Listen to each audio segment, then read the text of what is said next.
Абдиламид Матисаков, Кыргыз эл жазуучусу, даңк медалинин ээси, Кыргыз Республикасынын маданиятына эмгек сиңирген ишмери, Кыргыз туусунун 1993-94 жана 1996-2005 жылдардагы башкы редактору.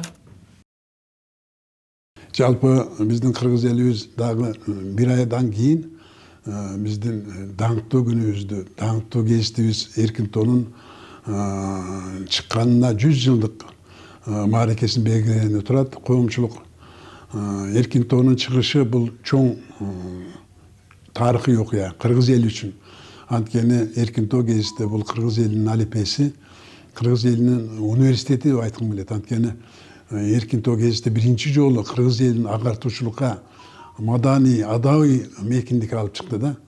Ошондон канча жазуучуларыбыз, агартуучуларыбыз жалпы кыргыз элинин өнүгүү өсүүсүнө белсемдүү роль ойногон да.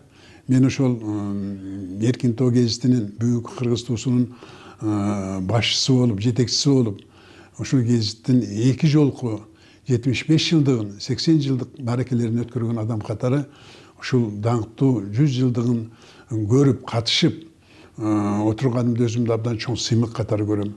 Анткени биз дагы ошо аталарыбыздын бир кезде ишинен арабайып агабыз айткандай, биздин колубузга келген теңдик ушул бак талайды бекем карма кыргызым деп айткан осуятын бүгүнкү күнгө чейин аткарып келатабыз. Ошол 75 жылдыкты, 80 жылдыкты өткөрүп, канчалаган Кыргызстандагы эң чыгаан журналисттер менен иштедик. Гезитти биз ошол кездеги турмуш кандай талап кылган болсо, турмуштун өктөөсүн ошол бир кадам чегинбей, ошону бүт кыргыз элине жайылтууга биздин аракетибиз болду да. Мен өзүм сыймыктарам. Мен ошол кезинде Төлөн Насирдинов, Эсенбай Калдаров, Бактыгүл Чотурова, Жыпар Исабаева, Бермет Маткеримова, жана башка көптөгөн кыргыз элине таанымал, даңазалуу адамдар менен иш алып бардым да. Кудай буйруса, гезитибиз өзүнүн кылымдык майрамын өтө зор деңгээлде өткөрөт деп ойлойм.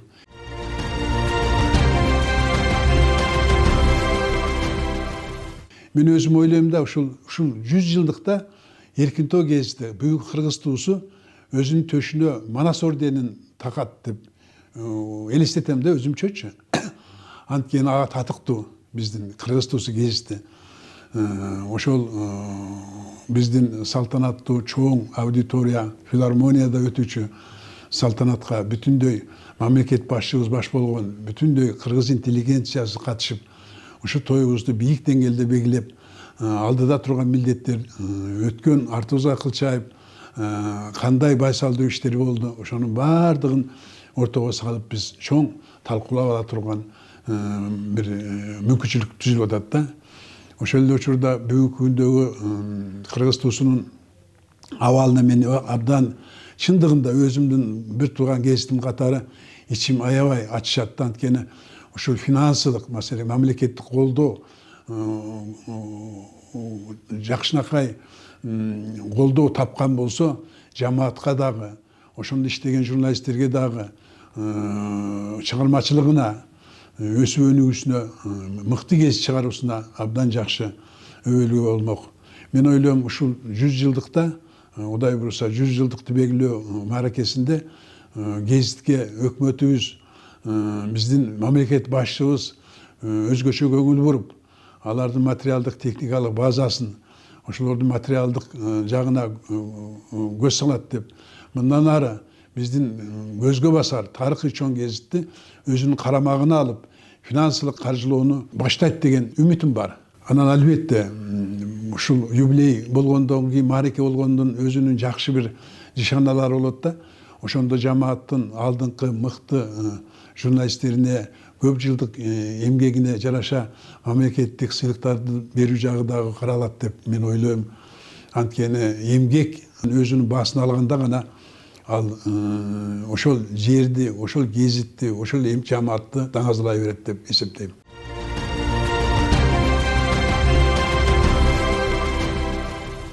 Бүгін Марик алдында өзім толып ташып, ерігіп тұрам. Ошол учурдан пайдаланып мен жаңалыппы кыргыз туусунун окурмандарына бүгүнкү күндө кыргыздын булуң бурчуна жетип, алардын ой максаттарын, алардын тилек ойлорун чагылдырган кезитимдин байсалдуу болушун, дайыма 100 жылдыктан кийин да 150 жылдык дагы башка даталарын элибиз чоң уюшкандыкта, чоң бийиктикте майрамдай берсин. Барыңыздарга мени тилегеним аманчылык, эсенчилик. Кыргыз туусу кылымдын кезити. Кыргыз туусу бул кыргыз элинин тарыхы. Кыргыз туусунун келечеги кең. Дайыма тойлорго уланып, дайыма жолу даңгыр болсун. Окурмандары түмөндөп көбөйө берсин деген тилекти айткым келет.